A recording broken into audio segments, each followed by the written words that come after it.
relax. Bravely we prove in our striving, trudging together each day. Where there's a will, there's a way. The views and opinions expressed on Trudging Together are solely those of the host, co-host, and our guests. They do not necessarily reflect the views of any organization, fellowship, or other entity, and definitely not your boss, your neighbor, or that one guy in your home group. The content of this program is not intended to replace medical, psychological, or professional advice. If you're looking for that, please seek guidance from qualified professionals who spent way too many years in school. What you'll hear here is based on lived experience, recovery journeys, and the occasional bad coffee-fueled joke. Trudging Together is not affiliated with any 12-step fellowship. We are simply people sharing our stories and walking this path together, one day at a time. Thank you for joining us, and remember, recovery is serious business, but that doesn't mean we can't laugh along the way. Sober Saturdays. Sober Saturdays. Good afternoon. No, I didn't just wake up a little bit ago. I just had some other stuff I had to get done. Working on some stuff with Mr. Mark Ulp. We are opening up a university, and I'm the recovery professor. Woo!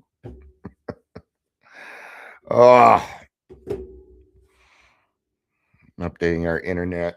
Had a guy come over, setting up. I'll have new internet on Wednesday. It's not going to change anything here. Just, trying to keep things a little cheaper. Yeah, got the grandkids.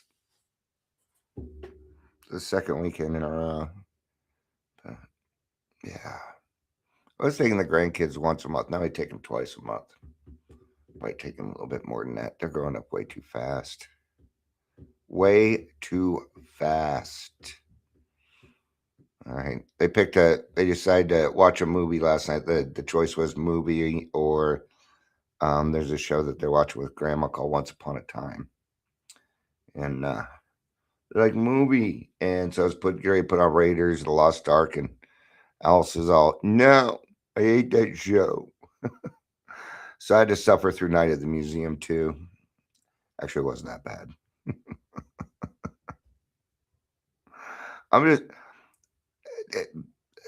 Ben Stiller's all right. Actually, it was pretty good. Had some pretty good shows. It had, it has Robin Williams in it, of course, and Frank Azaria. If you're not familiar with him, he does most of the voices on The Simpsons. He does a lot of voices. All right. So he's hilarious. He was pretty funny at it. I'd have to give it a B, a solid B. Yeah. That's what I would do. Though hopefully there will come a day when my finger stops hurting. I'd really like that. Of course, it didn't hurt so much this morning that I had to take a leave when I got up. There we go. That's progress, right? All right. I'm just yakking about stuff. Maybe one day I'll actually come up with stuff. Yeah. Sometimes I have things on my mind. Usually I'm whining. Usually I'm bitching about something. I used to a lot. Anyway, we're going to move into Dion's Daily Funnies. You know what time it is. It's not just 12:57. It is time for Dion's Daily Funnies. See, I need a whole soundtrack to that. Dion's Daily Funnies. Sit back and relax. Yeah, shit like that. Yeah. All right, ready? Doesn't matter if you're ready or not. I'm going to tell them. What's the difference between Iron Man and Aluminum Man? Iron Man stops the bad guy. Aluminum Man foils their plans.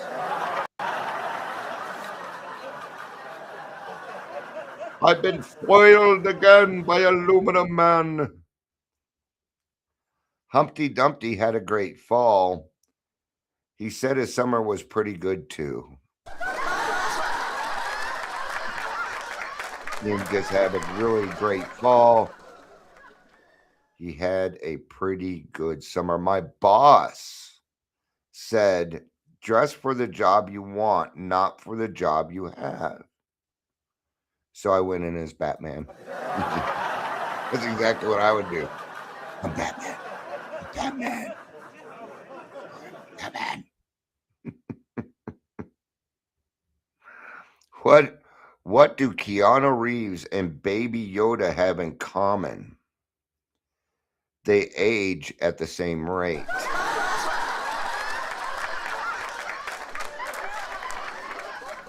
Now, his name is not Baby Yoda. His name is Grogu. Okay? He's not Yoda. He is a different person. Stop calling him Baby Yoda. Call him by his name. Say my name. Say his name.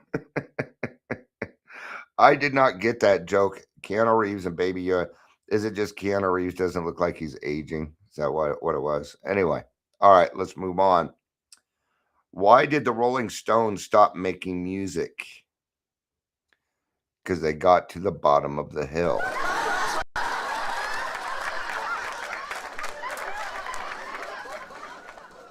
Where does Batman go to the bathroom? In the Batroom. Yeah.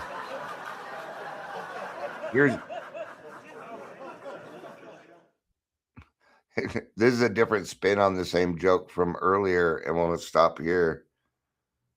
Why does Humpty Dumpty love autumn? Because he had a great fall. All right.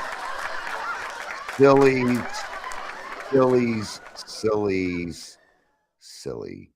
All right.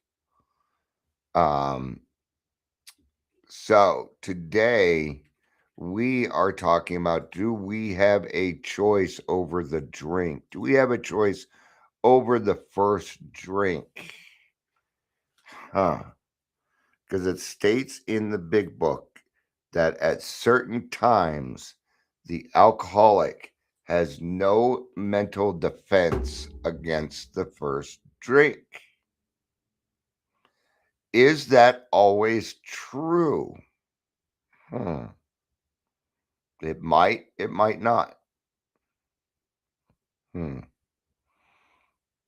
Does Dion right now have the choice of whether or not he takes the first drink? Yes, I do. Yeah. You may not be there yet. It's all right. Took me some time. I just don't feel like drinking at this particular moment. Now, that happens because I work on my program. That's why. What I get is a daily reprieve contingent upon my spiritual maintenance. All right? Sound about right? Welcome to Daily Trudge. I'm Dion. I'm your host. I didn't even bother to do my hair today. I just don't care. Actually, I was out of time. I was already late. So, all right. And I got a sponsee in 28 minutes. So, he let me put it off for 15 minutes. I was meeting with my friend Mark, and Mark had a new kidney put in. I make it sound like he's a car or something. Yeah, his alternator was going out, right? So he doesn't get very much time during the day. So I gotta kind of, go with his time. He's a great guy. We had a great conversation. I love Mark. Mark, you're an awesome dude. I love you, dude.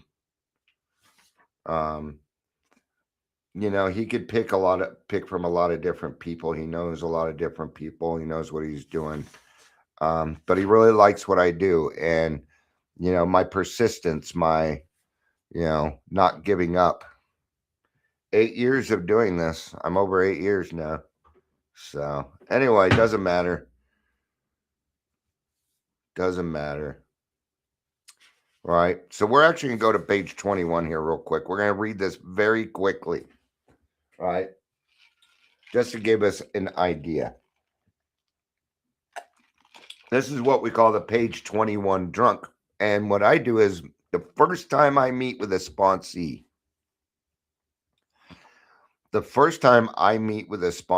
I read page 21. And what I do is I tell them, what I'd like you to do is just listen. And if you can see yourself anywhere in here, let me know. All right. Michelle says planet orange purple ring, which usually probably creates a picture, but I don't know what it. I bet it's a planet, an orange planet with a purple ring. I'm just letting you know how it popped up. Sometimes the emojis going from YouTube to restream, they don't.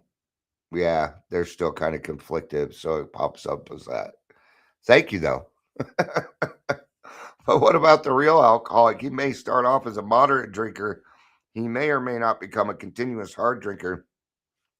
But at some stage of his drinking career, he begins to lose all control of his liquor consumption once he starts to drink.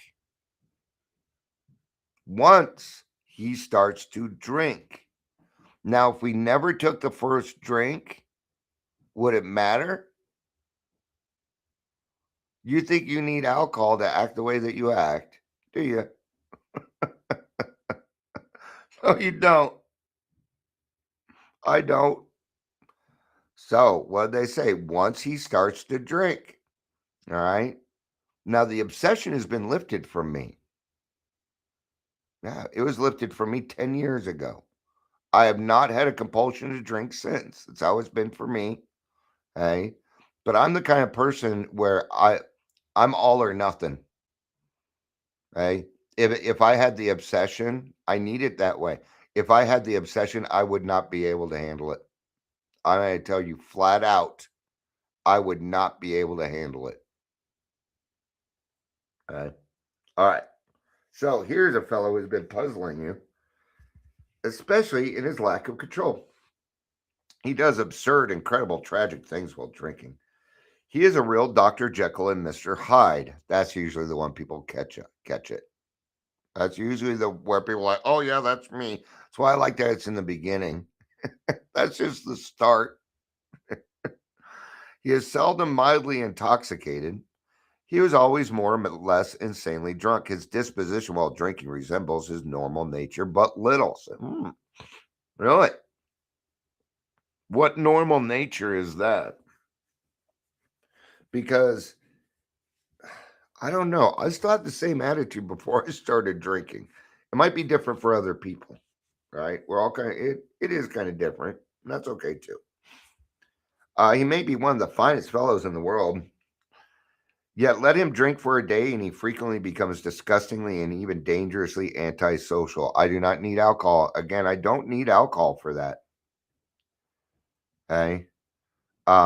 He has a positive genius for getting tight at exactly the wrong moment. Well, I never really had much money, so that's but I would make a wrong decision, particularly when some important decision must be made or engagement to keep. Yeah, absolutely. All right, I'm gonna go ahead and just read the rest of it without commenting on it. He is perfectly sensible and well balanced concerning everything except liquor, but in that respect, he is incredibly dishonest and selfish. He often possesses special abilities, skills, and aptitudes and has a promising career ahead of him. He uses his gifts to build up a bright outlook for his family and himself and then pulls the structure down on his head by a senseless series of sprees. He's a fellow who goes to bed so intoxicated he ought to sleep the clock around. Yet early the next morning, he searches madly for the bottle he misplaced the night before. If he can afford it, he may have liquor concealed all over his house to be certain no one gets his entire supply away from him to throw down the waste pipe. You want to see an angry Dion? Throw my liquor down the waste pipe. Nobody ever had the guts to do that with me. No. I would fucking tear you apart. You did that. Because I didn't have much money. And maybe somebody did and I just didn't know too. That is certainly possible. Like, I'm sure my wife did a couple of times without letting me know. And good on her. Yeah. All right. Anyway, as matters grow worse, he begins to use a combination of high-powered sedative and liquor to quiet his nerves so he can go to work. Then comes the day when he simply cannot make it and gets drunk all over again. Perhaps he goes to a doctor who gives him morphine or some sedative with which to taper off. Then he begins to appear at hospitals and sanitariums. This is by no means a comprehensive picture of a true alcoholic, as our behavior patterns vary, but this description should identify him roughly. Yeah. Why does he behave like this? If hundreds of experiences have shown him that one drink means another debacle with all its attendant suffering and humiliation, why is it that he takes that one drink? Why can't he stay on the water wagon? What has become of common sense and the willpower he still sometimes displays with respect to other matters? It's going to give us the answer next. And the answer is this. Perhaps there will never be a full answer to these questions. And we have not answered these questions yet either. I don't care what what people are claiming out there. Okay? Opinions vary considerably as to why alcoholic reacts differently from the normal people. We are not sure why, once a certain point is reached, little can be done for him. We cannot answer the riddle. And like I said, we still don't have an answer for it. We might be a little bit closer, but really, these are just the whys. Do we really need to know why to get to the what? We like to know why. The closest that I can come, at least for me, is that I was born with this. That it was just a disease that I was born with. Yeah, I can't, and it might be different for you, but I did need to settle that why for me so that I could move forward. But I had to accept the fact that that was the why I was going to get. Maybe the other why might be because God has chosen you to help his children. Is that a good enough why for you? You're going to have to find your why, or you're going to keep asking it, and you're going to have to accept it too. Okay? And it's not going to be the answer you want. It's going to be the answer you need. Okay? So, and no, we have not solved it to this day. We don't need to solve it. We have a solution. I'm reading from the chapter called There is a Solution. I am the solution. You are the solution. We have the solution right here in front of me. Here's the good news, friends. There's a solution. You may not be willing to do the work, but it is the solution. Right? We know that while the alcoholic keeps away from drink, as he may do for months or years, he reacts much like other men. This is some of the stuff that we have figured out. No, they don't. Oh, they don't.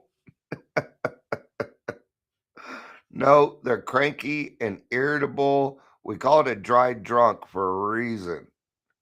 It usually has a lot of anger, angst, resentment, right?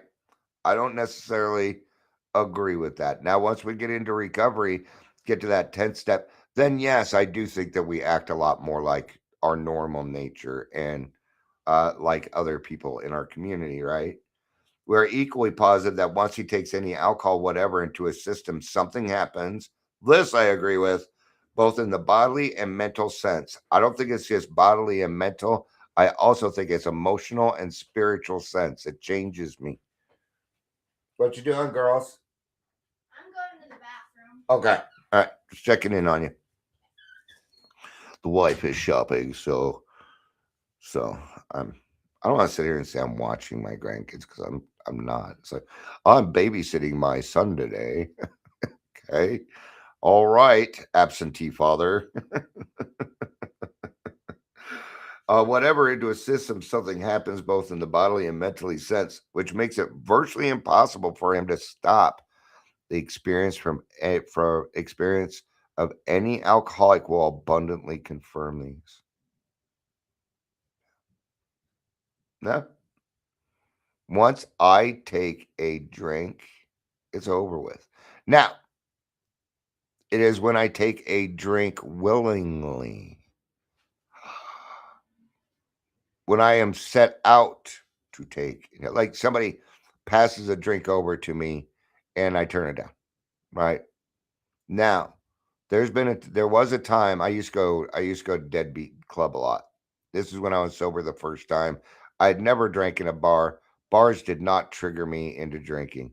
Now that might be a little different. Okay. All right. And I used to go with my friend Chad, who I met at work. And I was always a designated driver, things like that. And he went to go get a drink. He's like, "Hey, you want a drink?" I'm like, "Yeah, I'll take a drink." He comes back and it's Beam and Coke. And I took a little sip of it. And immediately I recoiled as from a hot flame. All right. And I sprayed everybody in front of me. And I handed it to her. I'm like, "Dude, I don't drink. I don't drink alcohol.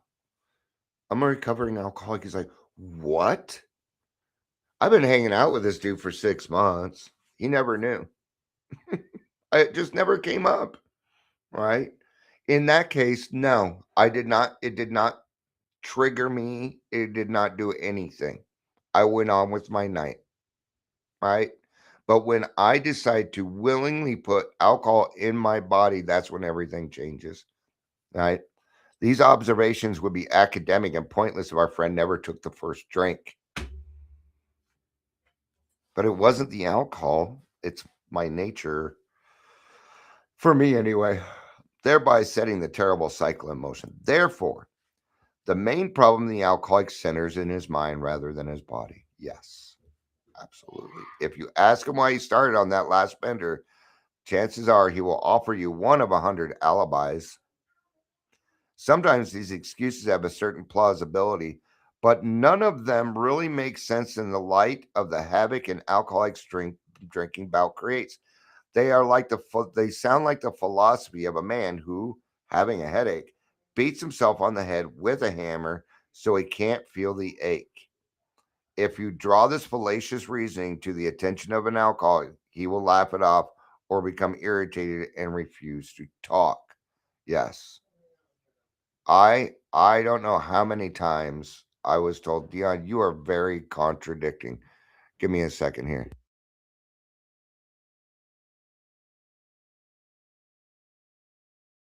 Thank you. All right. Once in a while, he may tell the truth. It'll be by accident. I can tell you that. It'll be by accident. They won't mean to, but they'll give you the truth. And the truth is, they have no idea. Once in a while, they may tell the truth. And the truth, strange as it is to say, is usually that he has no more idea why he took that first drink than you have. That's the weird part of it. Now, this is the part that we're never going to be able to figure out, because the only way we're going to be able to figure it out is if we get to the truth. And the truth is we don't know. That's the truth. We may never know. We do, but I'm going to reiterate it. We don't need to know. It is what it is. Right? Like your PTSD. So you have an answer to that. There was trauma. You knew what happened. Your depression, these other, see? It's you kind of know why. And because of why, you were able to do something about it. Hi, Amber. Amber says, "I've been here." I know, because it said 2. I just figured you were painting chairs or something, right? So I figured it was you. Some drinkers have excuses with which they are satisfied part of the time, but in our hearts, they really do not know why they do it. Once this malady has a real hold, they are a baffled lot. There's the obsession that somehow, someday they will beat the game, but they often suspect they are down for the count. Huh. Now, I didn't beat the game. Mm-mm. I accepted everything for what it was. It was no longer the game, right? I don't need to beat the game. It isn't about beating the game. It's about coming into acceptance with what life is. I just accepted it. Didn't need to fight it. That's the cool thing about it. I didn't need to fight any of this. In fact, not fighting was the way to go. How true this is if you realize, in a vague way, their families, friends sense that these drinkers are abnormal. But everybody hopefully awaits the day when the sufferer will arouse from his lethargy and assert his power of will.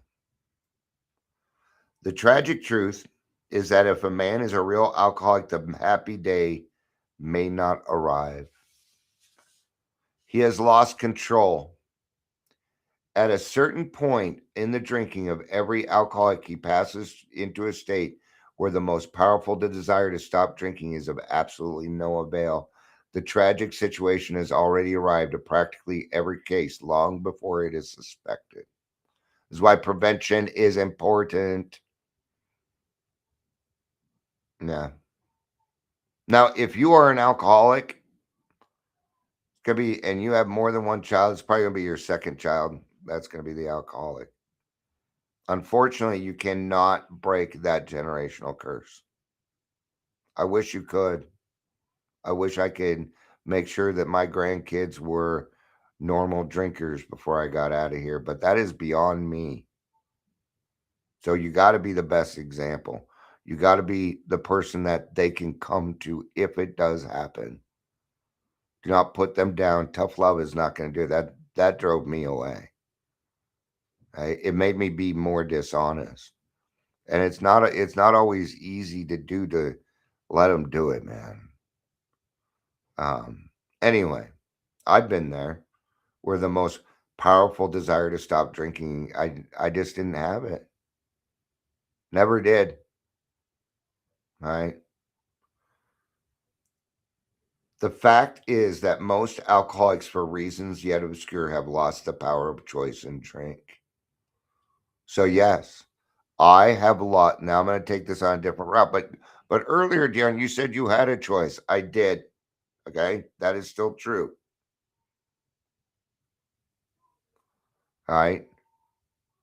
But it is only by the grace of God that that is happening. Only. And what is the grace of God? Huh? The delayment of death. That's grace. The delayment of death. Right? So do I have a choice in drink? Yes, I do. If I am spiritually fit, then God. But that's the thing. Is it a choice? Yes. But I don't mark it as a choice. It's just not on the list of multiple answers. What would you like today to do today? Drinking's not on the list anymore. It's not a choice. So I have the choice, but only because I have a higher power that works with me on this. Yes, he gives me that daily grace, that daily reprieve, the delayment from death from me putting alcohol in my body. Our so called willpower becomes practically non existent. We are unable at certain times to bring into our consciousness with sufficient force the memory of the suffering and humiliation of even a week or a month ago. We are without defense against the first drink. All right. There it is. My forgetter works great. I forgot to tell you about my forgetter. Get it? Get it? It was good, buddy. Dad jokes. Actually, they're minor grandpa jokes. So just because I want to be a little unique. Right. This still happens to me.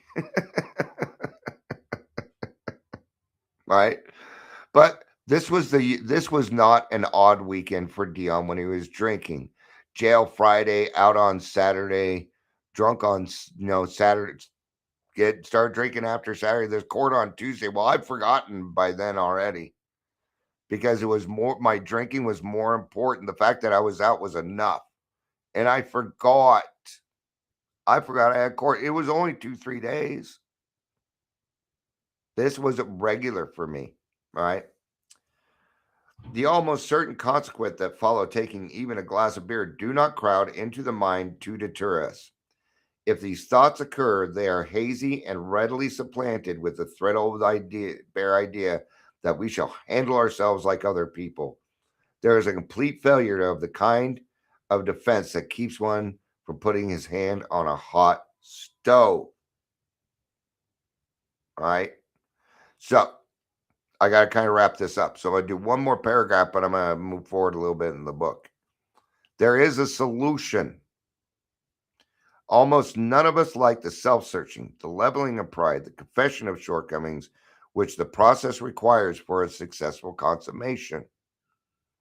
But we saw that it really worked in others, and we had come to believe in the hopelessness and futility of life as we had been living it.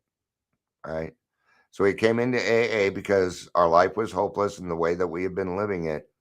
And we may not trust the people there yet, but we trust the process because we see it working right in front of us. You have 30 days of sobriety. You look really good. Yeah, I looked like you 30 days ago. What? What? What? What? Yeah. I look like you 60 days ago. You think you're 30, 60, 90 days of, I'm still new and I don't have anything to offer. Bullshit. You have more to offer these new people than I do. They don't believe that I have 10 years. And I don't blame them. I couldn't understand 10 years either till I hit 10 years. And I'll tell you what, it's nothing. Life's still life. All right. When therefore we were approached by those in who the problem was solved, and I have sponsorship written right next to that. Approach people, quit sitting around and waiting for nobody ever asked me to sponsor because that's not the way it works. It's your job to look for sponsees. It is not a sponsee's job to look for sponsors. Nowhere in the book does it describe that. I'm not jumping on that one. I will not jump on that bandwagon. Why? Because it almost killed me. And I am not going to be a part of that. All right. Anyway, there was nothing left for us but to pick up this simple kit of spiritual tools laid at our feet. We have found much of heaven and have been rocketed into a fourth dimension of existence of which we have not even dreamed. What is the fourth dimension? It is the language of the heart. It is seeing the forest for the trees. Okay. It's just being able to see life differently. All right. I have a sponsee in 4 minutes and I got to make sure that the grandkids are behaving. I'm pretty sure they are, considering my son is watching them, and yeah, because he's a lot like me, only a little rougher. All right, if you like what we do here, please like, love, and share. The Daily Trudge likes to be self-supporting with its own contributions.